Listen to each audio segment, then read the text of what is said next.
They see. Anyways, recording this for posterity's sake, Machu Picchu. You actually aren't going to really need to write anything off of this one. This is just more for how interesting it is. And we know the Inca did terrace farming for their farming.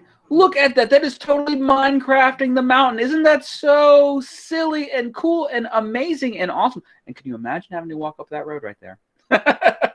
But that's what you have to do when you're going up a mountain. But yeah, like that's how they farm. It's so cool because it like looks like you've got like a super high res pack or like lighting textures and stuff like that for Minecraft. So Machu Picchu is going to be a religious site, and what's really cool is, yeah, it wasn't discovered until 1911. The Sapa Incas, I said Aztecs, I apologize. The Incas. So the Sapa Inca would go here for religious retreats. It was a spiritual place. But yeah, then it got completely covered over by trees. Spanish never found it, and it wasn't until modern times that we found this amazing spot. What's really cool is just some of the buildings and things that are untouched by time that we get to see there. So here are some of the ruins of Machu Picchu, and it's a very popular tourist destination today. I have a friend who's been to Machu Picchu, and I'm very jealous of his awesomeness with that. I mean, I'd probably be terrified, like looking over the edge there, because I do not like heights. Here's some of the stonework. I showed you, I think, a picture of this yesterday, but it's one of those things that's the Inca stonework was pretty incredible. And it's one of those things, though, that actually some historians have theories that perhaps it was someone before the Inca that did this because of how perfectly the stones fit in with the technology they had and how short the Incas ruled. But I don't know. I think people often try to discredit civilizations because they don't realize how awesome they are. But here's just context. I'm sorry for the low resolution, but you still get the idea. This is an adult male standing there. Look how gigantic the stones are. Like this one big stone is like 2. And at that point, I have taller than him. And how'd they move him? How'd they do it? How'd they get it there? And like, look how it's all like lined up and built in. Like, it's just so cool.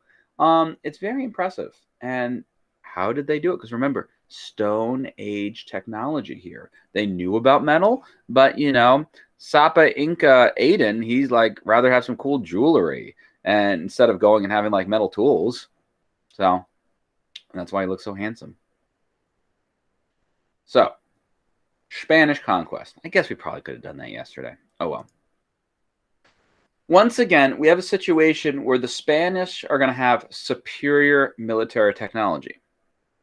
Horses. You're like, Mr. Kitty, horses aren't technology, but they were used for the military, so hot. Take that. Muskets, cannons, metal armor, helmets, steel swords, steel lances. I mean, we sing in our song, 167 men are going to conquer the Inca. At the location that they fought, the Inca had an army of 80,000. 80,000. 167. And somehow, this small group is going to win. And I'm going to make a note. We're going to watch the movie Guns, Germs, and Steel the next 2 days. And they are going to erroneously continually say 168 men, which is extremely frustrating for me because all my sources say 167. Somehow they have 168. They keep on saying it over and over again. Is like the Discovery or National Geographic wrong?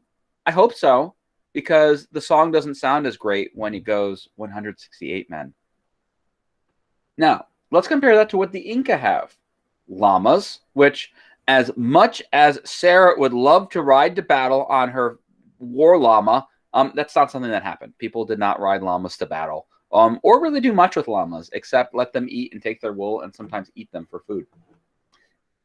They had sticks, wooden spears, and arrows. So, completely fair fight, right? I'm glad you're here, Mia. Now, once again, just like with the Aztecs, we have to remind ourselves that the Inca were not beloved. Although Isha could see the beauty in the organization of them. Most people said we have no freedom. I mean, we can't even choose our own bedtimes, for Pete's sakes. It's just so wild to me. Like, I like to go to bed early, so I'd probably be cool with it. But Mrs. Kenny, she would have gotten in trouble and executed a long time ago by not following the bedtime law. Now, with this, people were happy to rebel against the Inca. Little did they know that the Spanish won't be very good for them. But also, probably the biggest and most devastating thing, of course, will be the diseases brought by Europeans. Those are going to go and wreak havoc through the Inca before the Spanish even meet them.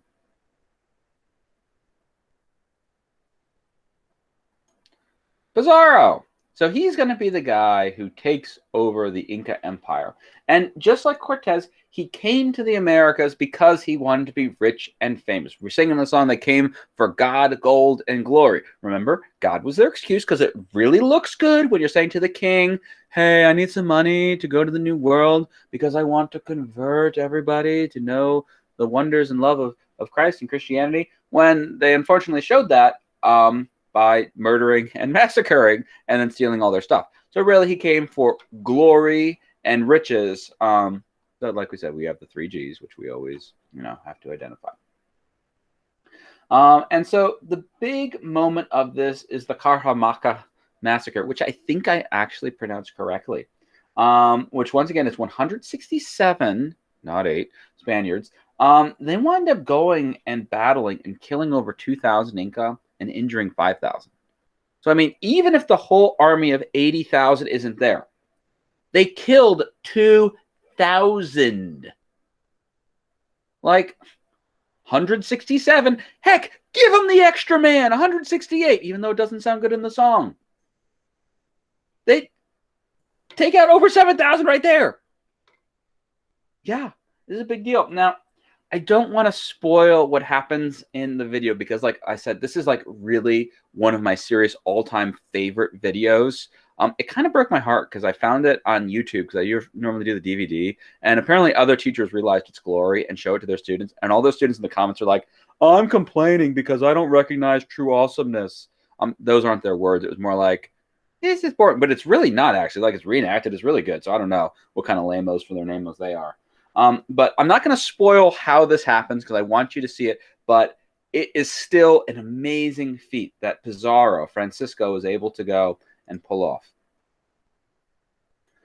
So Alta is captured here. It's pretty sad here because Alta, he thinks he is going to defeat the Spanish, and he's sorely mistaken. He plans on scaring the Spanish out of their, completely away. But he winds up getting captured, and he's completely taken by surprise by what the Spanish do. And it's the same deal as when the Spanish captured Moctezuma. They say, oh, you'll still be Sapa Inca. So Sapa Inca, he ruled in his dungeon prison cell, which that doesn't sound very great. But, he had servants fanning him with stuff and, giving him drinks and feeding him. They didn't have grapes off the vine, unfortunately, but they were still popping stuff in his mouth. And it's like, just give us some gold, man, and then it'll all be cool. And so Atahualpa, the final Sapa Inca, goes and gives him over 11 tons of gold. So if we estimate it today, you don't have to write this, but it'd be probably over $6 million in gold he winds up giving them. But they never release Atahualpa. And not long after that, Atahualpa is killed. And, just killed, tossed to the side. Now, on a kind of ironic note, the Spanish are going to extract tons and tons and tons and tons and tons, quite a lot, of gold and silver from Central and South America. And part of this was like, we're going to be rich. And for the short time, they actually were rich. But it's one of those things that, remember when we talked about Mansa Musa and how he went to Cairo, Egypt, and was like, gold for everybody. And it wasn't destroying Egypt's economy.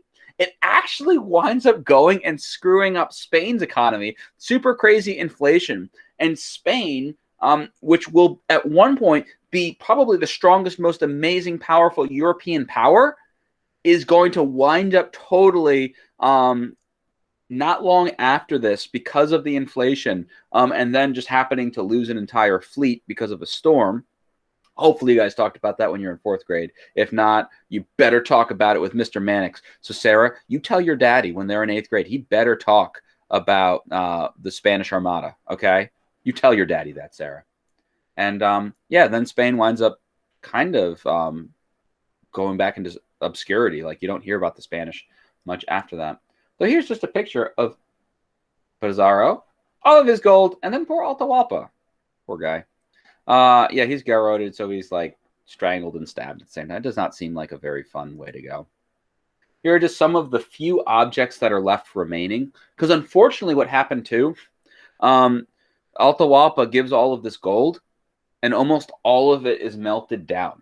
So we have actually very little left from the Inca with their art, but we do have a few pieces here, which always makes me sad as a historian, like knowing like I can't show my students or ever see for myself some of the cool things that they did. But anyways, that's our notes for today. So look at that. We did wind up going and destroying the Inca Empire. Hooray. Perhaps I shouldn't be cheering about that. So any